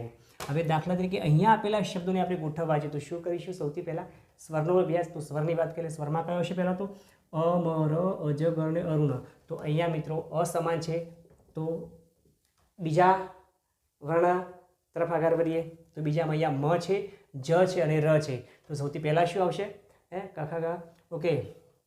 ચ, છ, જ, ટ, ઠ, ડ, ય, પ, બ, મ, ય, ર. તો પહેલાં શું બોલાય છે? જ. ફટાફટ મનમાં કક્કાવાની તો મિત્રો આપણે શીખી જ જવી પડશે. ગોખવાની જરૂર નથી. ચાલતા ચાલતા બોલતા મનમાં નહીં. જેવી રીતે સ્પેલિંગો ગોખી પડીએ છીએ અને વિષય બીજું બધું ઘણું ગીતો ગોખી મારીએ છીએ, ગોખવા ક્યાં પડે છે? ઓટોમેટિક બજારમાં આવ્યું નથી કરી નાખ્યું રમણ ભમણ તો ઓટોમેટિક યાદ રહી જાય છે. એને યાદ રાખવાનો પ્રયત્ન એવી રીતે કરી શકાય તો રમતા રમતા શીખી લઈએ. ગુજરાતી વ્યાકરણ શીખીએ સરળ રીતે અને રમતા રમતા જોઈએ. સારું. તો શું આવશે? અ, જ, ગર. તો અ, તો ક, ખ, ગ, ઘ, ચ, છ, જ. તો પહેલાં જ ક્રમ નંબર 1 આવ્યો. પ, ફ, બ, ભ, મ. તો ક્રમ નંબર 2. ય, ર. તો રનો વારો પછી આવે છે માટે ક્રમ નંબર 3. તો આ 3ને પહેલાં લખી દઈએ. અ, જ, ગ, ર. પછી અ, મ, ર. અને પછી અરુણ. તો આ પ્રમાણે મિત્રો શબ્દનો ક્રમ ગોઠવ્યો. આ શેનો ગોઠવ્યો આપણે? સ્વરનો. પરંતુ આપણે વ્યંજનનો ક્રમ ગોઠવવો હોય તો વ્યંજનના ક્રમને ગોઠવવા માટે પણ મિત્રો એ જ રીતે ચાલવાનું છે. જોઈએ આપણે કેવી રીતે. તો સૌથી પહેલાં ક, ક, ક સરખા છે એટલે સાહેબ હવે બીજા તરફ આગળ વધે તો બીજો જોઈએ. તો અહીંયા પણ મ સરખો આવ્યો ને અહીંયા સ જુદો આવ્યો. તો આ 2 થયા ને આ 1 થયો. મેં એટલા માટે એમાં એક્ઝામ્પલ ઉદાહરણ એટલા માટે મેં થોડુંક ચેન્જ કરી દીધું. અહીંયા કલમની જગ્યાએ મેં કમલ કર્યું એક સરખા બનાવવા માટે. સારું. હવે આવું થાય તો શું કરવું? તો સૌથી પહેલાં આ બંનેની સીજ પહેલી આવે કે આની એ પહેલાં નક્કી કરી દેવું પડે. તો પહેલાં પ, ફ, બ, ભ, મ, પછી અર, લ, વ, સ, એટલે આ પછી આવશે એટલે એને જવા દો છેલ્લો. સારું. હવે આ બેમાંથી કોને લેવું? તો ક પછી મ બી સરખા છે તો પછી ત્રીજા વર્ણો પર આગળ વધીએ. તો ય, ર, લ, વ. લ પહેલાં આવે પછી હળ, ક્ષગ્ન. અલ પછી અળ આવશે એટલે પહેલું આ ક્રમને લેવો પડશે પછી આ ક્રમને ને પછી આ ક્રમને. સારું. તો એ લખી દઈએ. કમલ. પછી આવશે કમળ. બંને સરખા છે એટલે આ તરફ જઈએ. ય, ર, લ, વ, શ, હળ, ક્ષગ્ન. તો અળ સૌથી એમાં આવે પછી સૌથી છેલ્લું ક, સ, મ. તો મિત્રો આ પ્રમાણે આપણે એને આગળ વધી શકાય અને આગળ લખી શકાય. કમળ, કલમ અને કસમ. અથવા કલમ અથવા કમળ, કસમ. મેં શબ્દ થોડો ચેન્જ કર્યો એટલા માટે ચેન્જ કર્યો કે આપ એને સરળ રીતે સમજી શકો. મેં એક સરખા મતલબ કે 2 વ્યંજન એક સમાન બનાવવાનો પ્રયત્ન કર્યો. સારું. તો મિત્રો આ તો વાત કરી સમાન શબ્દ સમાન વર્ણો હોય ત્યારે શું કરવું, મતલબ કે એના પછી એક સ્ટેપ આગળ વધવું. એ સમાન હોય તો એનાથી એક સ્ટેપ આગળ વધવું. એ સમાન હોય તો એનાથી એક પગથિયું આગળ વધવું. એમ એનો ક્રમ ગોઠવવાનો પ્રયત્ન કરો. પણ ધારો કે અહીંયા એક શબ્દ લખું છું ખાલી એમાં લખી દઉં છું. ચલો લખું. કલમ અને એક શબ્દ લખું છું ક્યારો. હવે કલમ એમાં ને ક્યારોમાં ફરક છે. શું ફરક છે મિત્રો? અહીંયા આ જે મેં લખ્યું ને સંયુક્તાક્ષર છે, ક્યારો. કયારો નથી, ક્યારો છે, મતલબ અપૂર્ણ છે. દાખલા તરીકે લખું પતંગ અને દાખલા તરીકે પપ્પા, અથવા તો પછી થડ એક સરખા થપ્પડ, અથવા તો થાપ થપ્પડ. પણ આ બધા શબ્દોનો અભ્યાસ, એના માટે આનો અભ્યાસ કરી લઈએ, આ બધી વાત સમજાઈ જશે શું કહેવું છે મારે. સારું, તો અહીંયા કલમ ક્યારો, તો એક જ પ્રકારની શરૂઆત, એક જ પ્રકારની ઉચ્ચારવાળા, શરૂઆતમાં વર્ણનો જે ઉચ્ચાર છે એક જ પ્રકારનો છે એવું ધરાવતા શબ્દો છે ક અને ક. પણ ફરક એ છે કે એક ક પૂરો છે ને એક અપૂર્ણ છે. મતલબ કે કલમમાં ક ઉચ્ચારની સાથે અ ઉચ્ચારાય છે અને અહીંયા કની પછી તરત જ ય ઉચ્ચારાય છે. એટલે આ પૂર્ણ થયું કારણ કે એમાં સ્વર ભરેલો છે અને આ બીજા વ્યંજન સાથે જોડાયેલો છે, એટલે એક અપૂર્ણ છે. હવે આવું હોય તો શું કરવું?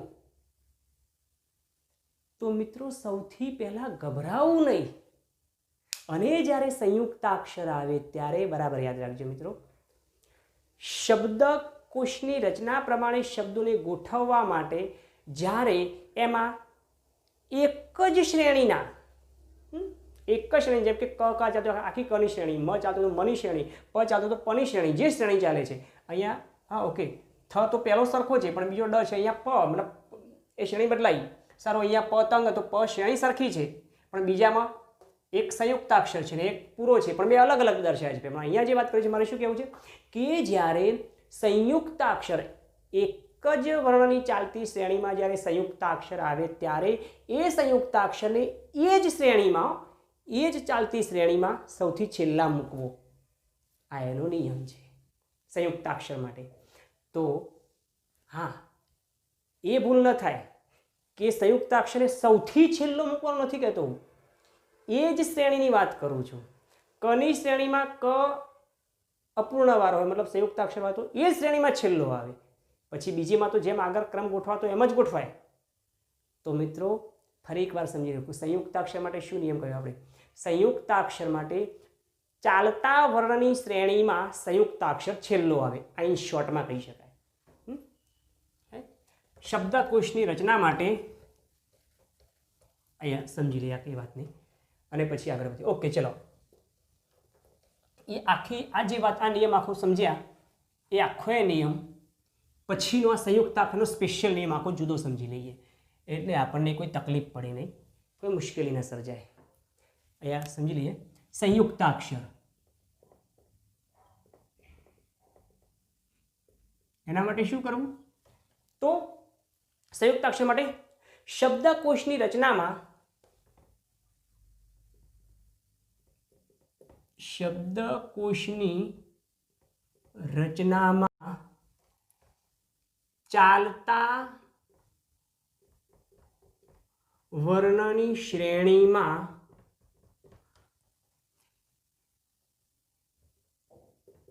એ જ શ્રેણીનો સંયુક્તાક્ષર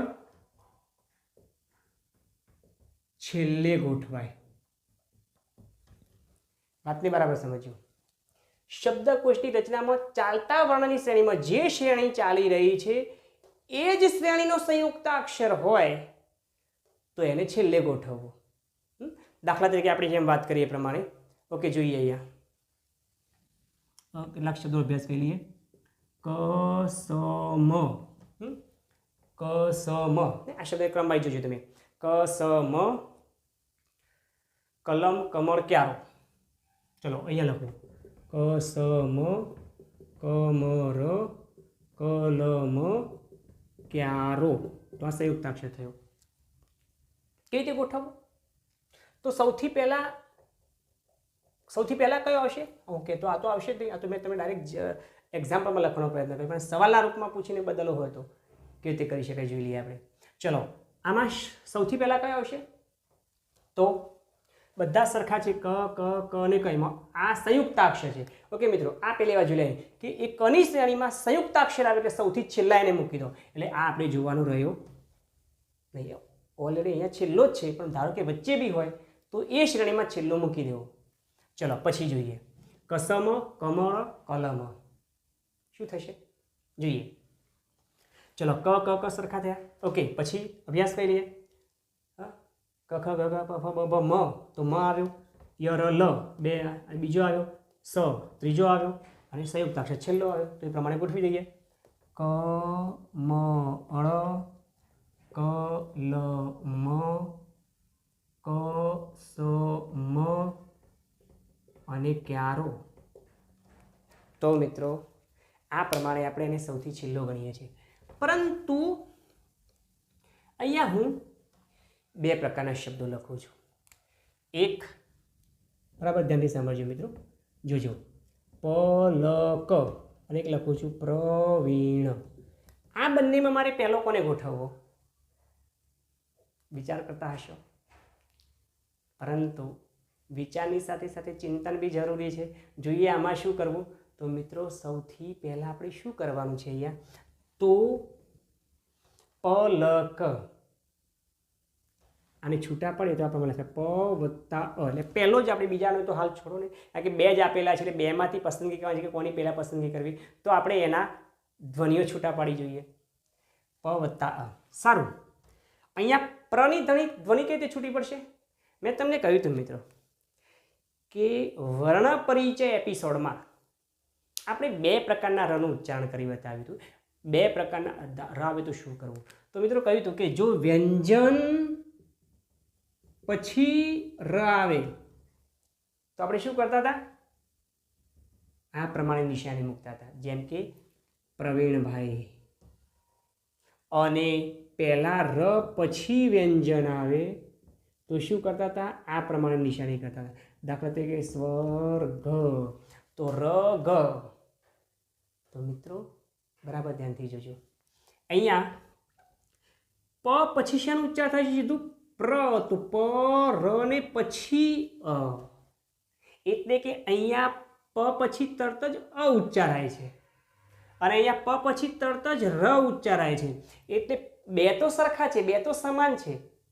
તો બે સમાન મતલબ પહેલો વર્ણ પ્રથમ ક્રમ જો સરખો હોય, પ્રથમ વર્ણ જો સમાન હોય તો બીજા વર્ણને આધારે જોઈએ. તો બીજો વર્ણ અહીંયા અ છે ને અહીંયા ર છે, તો બંનેમાંથી કયો પ્રથમ આવશે? તો સૌથી પહેલાં સ્વર. તો ઓલરેડી સ્વર છે અને આ તો ર. રમાય વ્યંજનમાં પાછો છેલ્લી પ્રકારનો આવતો વ્યંજન છે. તો એટલે શું છે? તો અહીંયા પહેલો ક્રમ આને મૂકી શકાય છે અને પછી આને અપાશે બીજા વ્યંજન, કારણ કે પ્રથમ તો સમાન છે. બીજા ધ્વનિનો ક્રમ જોઈએ તો એ ધ્વનિમાં અ પહેલાં આવે છે ને પછી ર ધ્વનિ આવે છે. તો મિત્રો આ પ્રમાણે આપણે એને પ્રથમ ક્રમ આપી શકીએ. તો અહીંયા લખી શકાય પહેલાં પ લ ક અને પછી લખી શકાય પ્રવીણ. સારું, કેટલાક વિદ્યાર્થી મિત્રો સાહેબ આ પ્રવીણભાઈમાં હસવઈ ના આવે. હવે એમાં હસવઈ આવે કે દીર્ઘઈ આવે, આ બધી જ બાબતોનો અભ્યાસ આપણે જોડણીના એપિસોડમાં કરવાના છે, એટલે જોવાનું ચૂકતા નહીં. પરંતુ હાલ તમને એ વાત કરી દઉં કે પ્રવીણભાઈમાં પ્રવીમાં આ જ વી લખાય, દીર્ઘ જ વી લખાય, હસ્વ ના લખાય. તો સાહેબ હું તો મારા નામમાં હસવઈ કરું છું. સારું મિત્રો, તો એક વાત તમને ચોખવટ કરી દઉં કે નામ એક પ્રકારનો પાસવર્ડ છે અને પાસવર્ડ કોઈ પણ વ્યક્તિ પોતાની મરજી મુજબનો આપી શકે છે.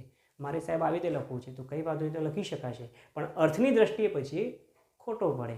જો તમારે અર્થ સાથે સંકળાયેલા રહેવું હોય તો પછી આપણો નિયમ બદલવો પડે. અને જો તમારે પાસવર્ડના સાથે સંકળાયેલા વાંચતા હો તો પછી તમે ઈચ્છા મુજબ આપી શકો છો. તો પછી વ્યાકરણ નિયમને જતો કરવો પડે. બેમાંથી એક વસ્તુ થઈ શકે. સારું, પણ ટૂંકમાં અહીં શર્ટમાં કહેવું છે મિત્રો કે અહીંયા આપણે કોને પ્રથમ સ્થાન આપ્યું? બે સમાનમાંથી જેનો ઉચ્ચાર જે પ્રમાણે થાય છે, આ ઉચ્ચાર જે થયો એનો ક્રમ કયો આવે છે એ પ્રમાણે ક્રમ આપીએ છીએ. જેમ કે અહીંયા પ પછી અનો ક્રમ પહેલા આવે છે અને પ પછી રનો ક્રમ પછી આવે છે માટે એને બીજા ક્રમે આપ્યો. પણ ધારો કે આવું હોય તો શું કરવું? દાખલા તરીકે અપીલ, અપીલ અને બીજો શબ્દ છે અર્પિત.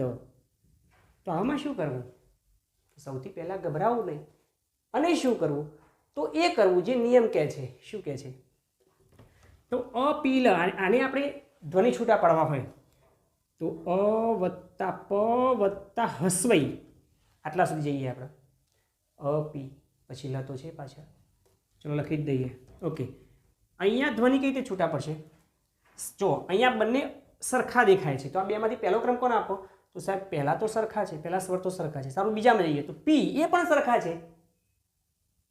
પરંતુ એવું નથી મિત્રો, અહીંયા આપણે લાગે છે બંને સરખા, પણ ઉચ્ચારમાં જુઓ ફરક છે. જોઈએ શું ફરક છે? અહીંયા અપીલ તે અ પછી તરત જ પ ને પછી તરત જ ઈ ઉચ્ચારાય છે, જ્યારે અહીંયા શું થાય છે? અ પછી પ નહીં, દેખાય છે પ, પણ પહેલો શું ઉચ્ચારાય છે? ર. આ નિયમને યાદ કરી લો. અહીંયા ર દેખાય છે, એ પહેલા ર ઉચ્ચારાય છે, પહેલા ર ને પછી વ્યંજન છે. અહીંયા અરપિત, તો અ ર પ ને પછી ત, આવા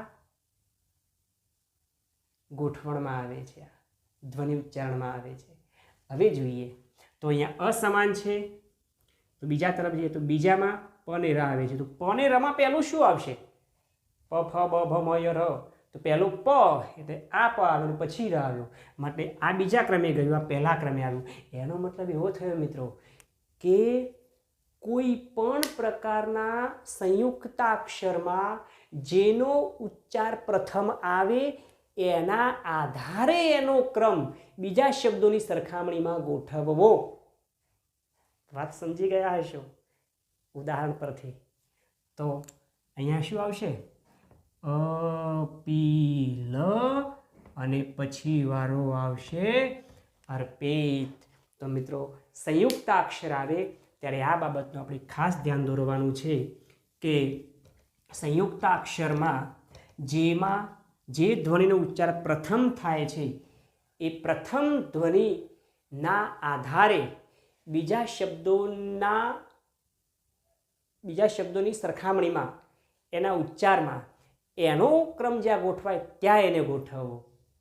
મતલબ કે જે ઉચ્ચાર થાય છે એ પ્રમાણે, મતલબ ધ્વનિને છૂટા પાડતા જે ઉચ્ચાર થાય છે એ ઉચ્ચાર પ્રમાણે બાકીના શબ્દોની સરખામણીમાં એને ગોઠવવો. એનો ઉચ્ચાર પ્રથમ થાય છે તો એની લાઈન જ્યાં આવતી હોય ત્યાં, પછી થાય છે તો પછી જ્યાં આવતી હોય ત્યાં, પણ ઇન શોર્ટમાં મિત્રો એને એ પ્રમાણે ગોઠવવાનો પ્રયત્ન કરવો. આ થયા મિત્રો આપણે શબ્દકોશની રચનાના અગત્યના નિયમો. અને હવે કેટલાક શબ્દોનો અભ્યાસ કરીએ. આપણે અભ્યાસ કરી દઈએ. સારું, અહીંયાથી હું ડિલીટ કરું છું, તમે મનમાં ક્રિએટ કરજો. થોડુંક સ્વાધ્યાય કરી લઈએ, 2-3 શબ્દોની ગોઠવણ કરી લઈએ અને પછી એને આપણે આખા મુદ્દાને સંપૂર્ણ રીતે સ્વાધ્યાય કરવાનો પ્રયત્ન કરીશું. પછી બાકીના શબ્દો તમારે અલગ અલગ જગ્યાએથી એકત્રિત કરવાના, પછી એને બતાવેલા નિયમ મુજબ ક્રમમાં ગોઠવવાના. એ પ્રમાણે આપણે એનો સ્વાધ્યાય કરવાનો પ્રયત્ન કરીશું. પણ અહીંયા એક્ઝામ્પલમાં જોઈ લઈએ. દાખલા તરીકે એક શબ્દ લખું છું, શુભ અશોક. શુભ અશોક. મલમ ઋષિ અંબર. મલમ ઋષિ અંબર. મંદાર મ્યાન. મંદાર મ્યાન. લગભગ આપણે બધા જ નિયમો સમાવેશ થઈ જાય એવા પ્રકાર, કે સ્વાધ્યાયમાં તો બધું ઓલરેડી જનરલ લેવાનું હોય. આપણે સ્વાધ્યાય કરી રહ્યા છીએ, આપણે નિયમ વાઇઝ જેમ આપણે આગળ લીધું જેમ જેમ નિયમ આવતો જાય એમ એક્ઝામ્પલ ઉમેરતા હતા. પણ હવે સ્વાધ્યાય કરીએ છીએ, એમાં બધું કમ્બાઇન્ડ આવી જશે. જોઈએ આપણે. ચલો મિત્રો, આને આપણે ક્રમ વાઇઝ ગોઠવવા છે. તો શું કરશું? તો સૌથી પહેલાં ગભરાવું નહીં અને પછી શું કરું? બધા નિયમોનું મનન કરી, અભ્યાસ તો કર્યો છે, મનન કરી સ્વાધ્યાય કરી અને આગળ લખવાનો પ્રયત્ન કરવો. જોઈએ તો સૌથી પહેલાં સ્વર. સ્વર કયા કયા છે? તો 1, 2, ત્રણ. ઓકે, 3 સ્વર છે. તો એમાંથી ત્રણમાંથી સૌથી પહેલી પસંદગી કોને અપાશે? તો અ, રો અને અમ છે. તો પહેલા અશોક, સાદો સ્વર છે. અ પછી અમ, તો થઈ ગયો અંબર. અને પછી વધ્યો એક સ્વર, તો ડાયરેક્ટ લખી દઈએ ઋષિ. સારું. ત્યાર પછી વાત કરીએ આપણે, ઓકે, આલુ છીણીએ એટલે પણ અંદાજ રહે કયા કયા શબ્દો બાકી રહ્યા એ પ્રમાણે. સારું, ચલો. વ્યંજન, વ્યંજન, વ્યંજન અને વ્યંજન. સારું, આ 1 2 3 ને 4 વ્યંજન છે, પણ એમાં આ મ એક તો પહેલા પ્રકારના ઉચ્ચારવાળા 3 છે. તો આ 3 અને આ એકલો શ છે. તો આ બેમાં મતલબ આ એક ગ્રુપ બન્યું, એક ગ્રુપ આનું બન્યું. તો આ બેમાંથી કોને લેવું? આ ગ્રુપમાં 3 શબ્દો છે, મલ્લમ, મંદાર ને મ્યાન. એટલે એ ગ્રુપની સરખામણીમાં અહીંયા શનું ઉચ્ચાર. તો પહેલા મ આવે કે શા આવે? તો બફ બભ મ, પછી શનો વારો આવે. તો આ 3 આપણે પહેલા લેવાના રહ્યા. આ 3માં બી મિત્રો મેં તમને કહ્યું હતું કે 3માં બી તમે જોઈ શકો છો કે એક સંયુક્તાક્ષર છે, અપૂર્ણ અક્ષર છે, જેને એ જ શ્રેણીમાં છેલ્લો લેવો. એટલે એ શ્રેણીમાં મતલબ કે આ 3માં એને સૌથી છેલ્લો રહ્યા માત્ર આ 2.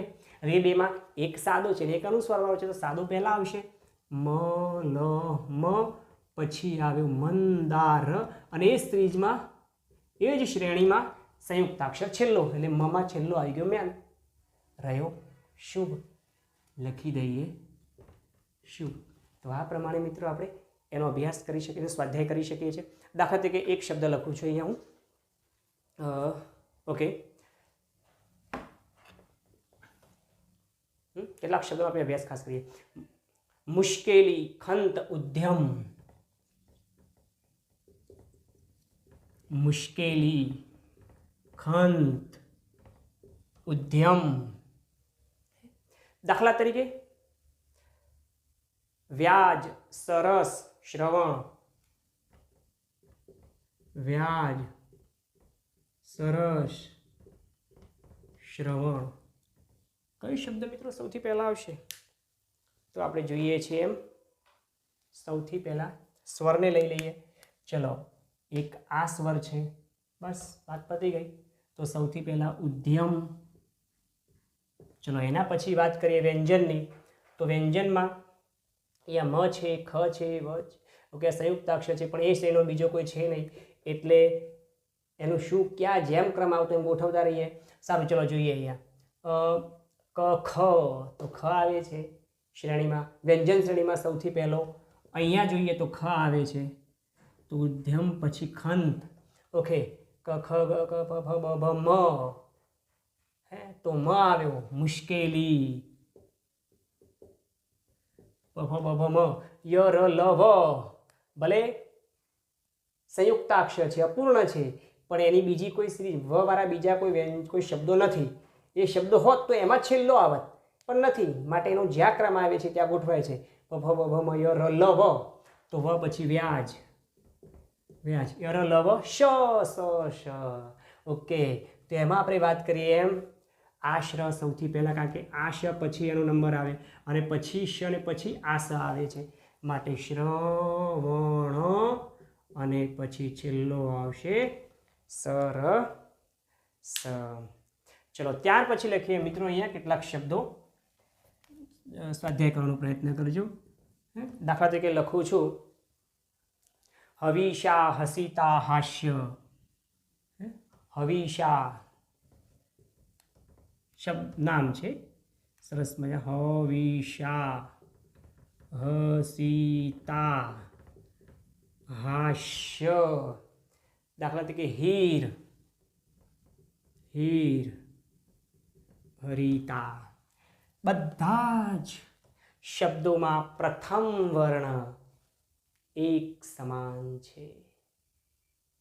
તો સમાનતામાં પાછું શું છે? ચલો, હ હ પછી હા અલગ. હ હ વાળા કેટલા છે? સાદા શબ્દો તો 1 2 અને 3 છે. સારું, એમાં બી જોઈએ તો એમાં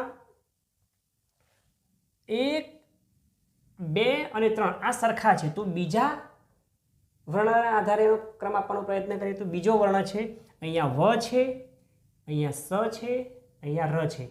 તો આ ત્રણમાંથી સૌથી પહેલો કયો છે? ય ર. તો ર આવે પહેલા.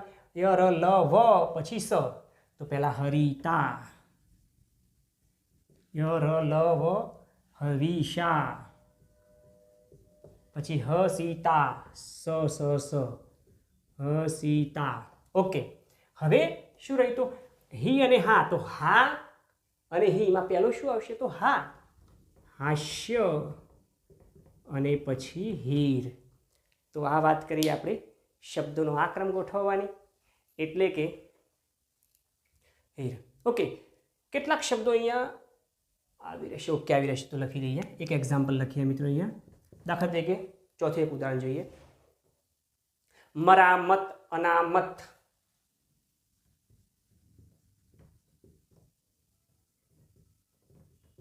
મરામત, અનામત.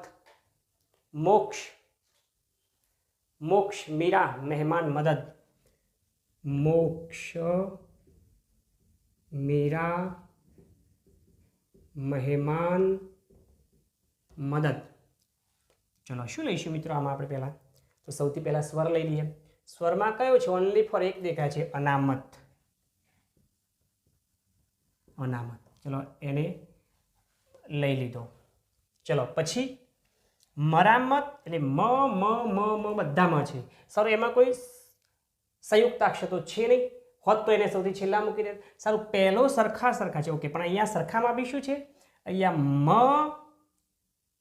મ અને મ, આ ત્રણનું જે ઉચ્ચાર છે એક સરખો, એક સમાન આવે છે. માટે અહીંયા પહેલા મ એટલે પહેલો ઉચ્ચાર, તો બીજા વર્ણને આધારે જોઈએ તો પ ફ બ પ મ ય ર લ વ શ શ હ ળ ક્ષ જ્ઞ. ઓકે, તો પહેલા દ આવશે, ક ખ ત થ દ, તો દનો વારો સૌથી પહેલા આવશે. તો પહેલા લઈ લઈએ છીએ આપણે દ મ દ દ, એટલે આ લઈ લીધો આપણે. સારું, એમાં રહી વાત ય ર લ વ શ શ હ, તો મહેમાન, મહેમાન. ય ર લ વ શ શ હ, એટલે આવ્યો હર, ય ર લ, તો મરામત. શું થયું આ? તો પહેલા સમાન અક્ષર વર્ણો આવ્યા. તો સમાન વર્ણો છે તો બીજા વર્ણ આધારે જોઈએ તો અહીંયા દ છે, અહીંયા હ છે ને અહીંયા ર છે. તો પહેલા કોણ આવીશું? ત થ દ, પછી ય ર લ પ ફ બ ભ મ ય ર લ વ શ શ હ. ઓકે, સોરી, અહીંયા આપણે શું કરીશું? પહેલા મરામત, મરામત, અને પછી વારો આવ્યો ફ બ ભ ય ર લ વ શ શ હ, મહેમાન. ક્યારેક હોઈ શકે ભૂલ, પણ સુધારવાનો પ્રયત્ન કરી લેવો. સારું, તો વાત કરીએ મિત્રો મહેમાન. ઓકે, પછી આ બે રહ્યા. તો આ બેમાં ઈ પછી ઓનો વારો આવે, તો મી અને પછી મો, એટલે મીરા, પછી આવ્યો મોક્ષ. તો આ પ્રમાણે અનામત, મદદ, મરામત, મહેમાન, મીરા અને મોક્ષ. મહેમાન, મીરા અને મોક્ષ, આ ક્રમ ગોઠવી શકાય. સારું, એકાદ બેનો અભ્યાસ કરો તો કરી લઈએ. થોડાક શબ્દોનો જોઈએ મિત્રો, કારણ કે જેટલો અભ્યાસ આપણે વધારે, ઓકે, જેટલો અભ્યાસ આપણે કર્યો એ પ્રમાણે જેટલું સ્વાધ્યાય કરીશું, અને સ્વાધ્યાય તો ખરેખર સ્વયંનું મૂલ્યાંકન છે, એટલે એમાં બીજા શબ્દોનો ઉમેરો કરવાનો પ્રયત્ન કરજો. પણ થોડાક જોઈ લઈએ. દાખલા તરીકે એક છે, એટલે 5મા નંબર ઉદાહરણ, ધન્ય. ધન્ય, ધડો, ધ્રાસકો, ધ્વજ. ધન્ય, ધડો, ધ્રાસકો, ધ્વજ. એવા મિત્રો મેં એવા એક્ઝામ્પલ લેવાનો પ્રયત્ન કર્યો છે જેમાં બધા જ પ્રકારના નિયમોનો સમાવેશ થઈ જશે. ધ્વજ એટલે અત્યાર સુધી જોયેલા બધા જ નિયમો. ધ્વજ, ધન્વંતરી અને ધજા. ધનવંતરી અને ધજા. શું થયું મિત્રો અહીંયા? તો સૌથી પહેલા બધા જ સ્વર તો કોઈ છે નહીં આમાં, એ બધા જ વ્યંજનનો ક્રમ લેવાનો છે. પણ વ્યંજનમાં બી શું છે? બધા વ્યંજન એક સમાન છે. તો સૌથી પહેલા એક કરી દઈએ, આ વ્યંજનોમાં બધામાં શું છે? તો બે વ્યંજન એવા છે જે સંયુક્તાક્ષર છે. કયા કયા? તો એક ધ્વજ અને ધ્રાસકો. તો આ બંનેને સૌથી છેલ્લા મૂકી દઈએ એટલે પ્રોબ્લેમ સોલ્વ. ઓકે, એ બાકીના રહ્યા, એ બાકીના, એ સિવાયના બાકીના આપણે જોઈ લઈએ તો ધ અને ધ, તો આ એક સરખા થયા.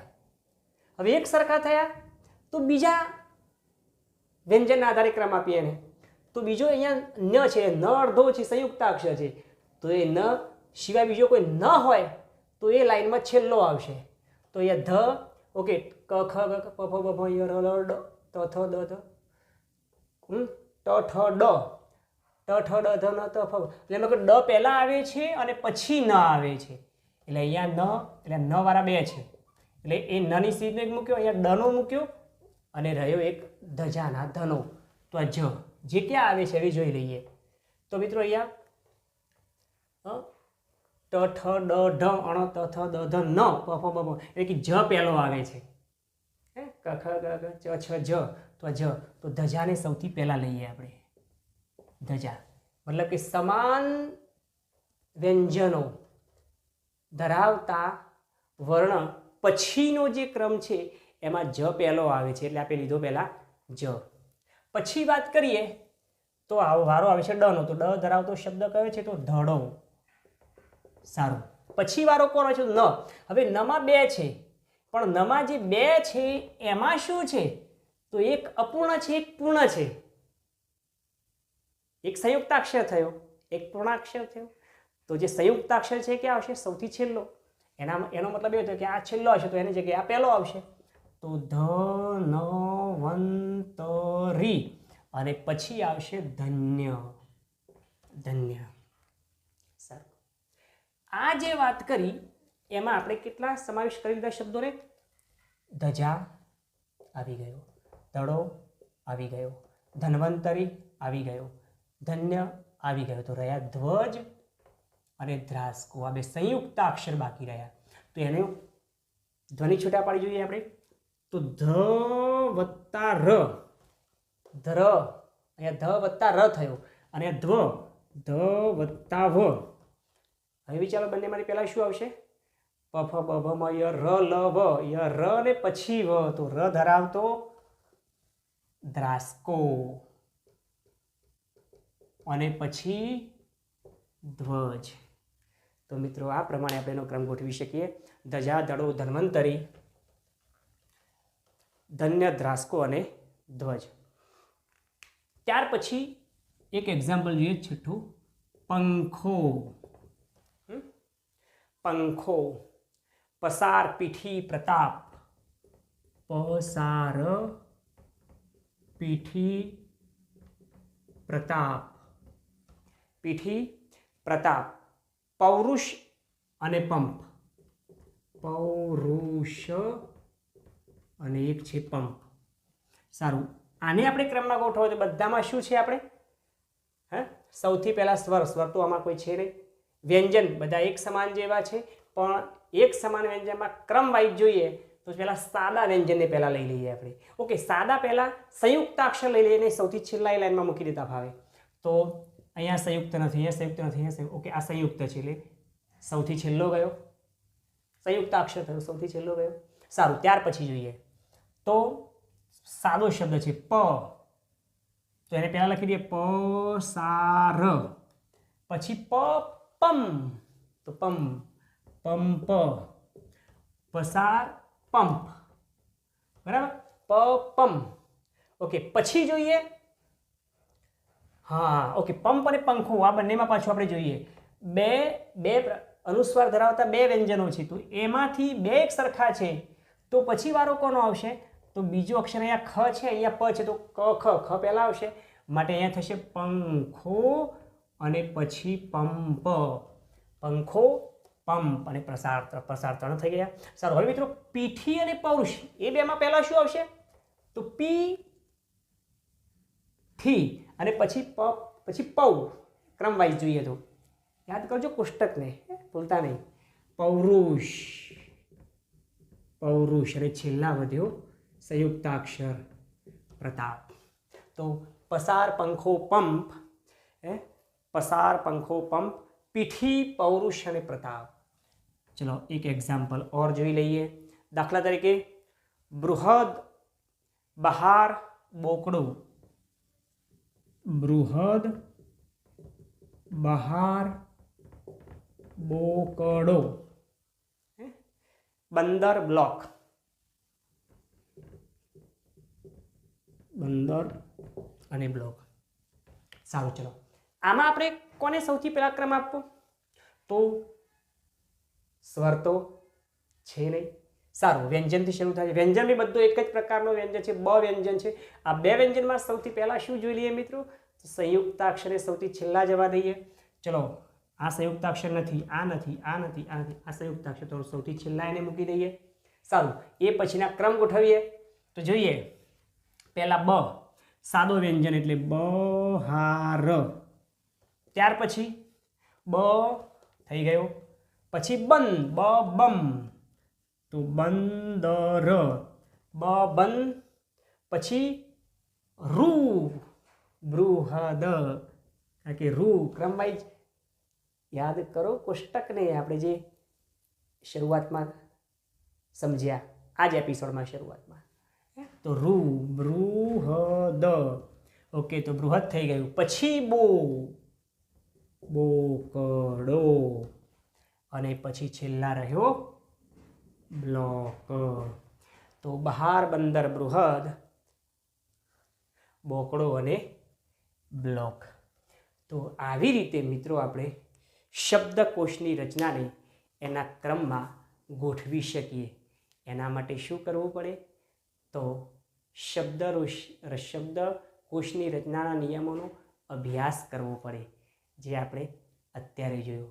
પરંતુ આ શબ્દકોશની રચના પછી જોડણી શું છે, સંધિ શું છે, અલંકાર શું છે, છંદ શું છે, વાક્યના પ્રકારો શું છે, વિભક્તિ પ્રત્યય શું છે, આ બધું જ શું છે એ જોવાને જાણવા માટે જોતા રહો મારી સાથે ગુજરાતી વ્યાકરણ ઇન નેક્સ્ટ એપિસોડ.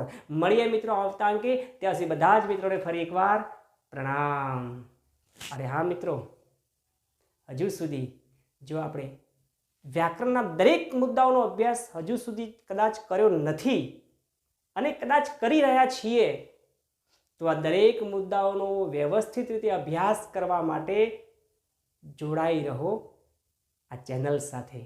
સૌથી પહેલાં દરેક મુદ્દાઓનો અભ્યાસ કરવા ચેનલને સબસ્ક્રાઈબ કરો, ગમે તો લાઈક કરો અને રાષ્ટ્રના નિર્માણ માટે એને શેર કરો.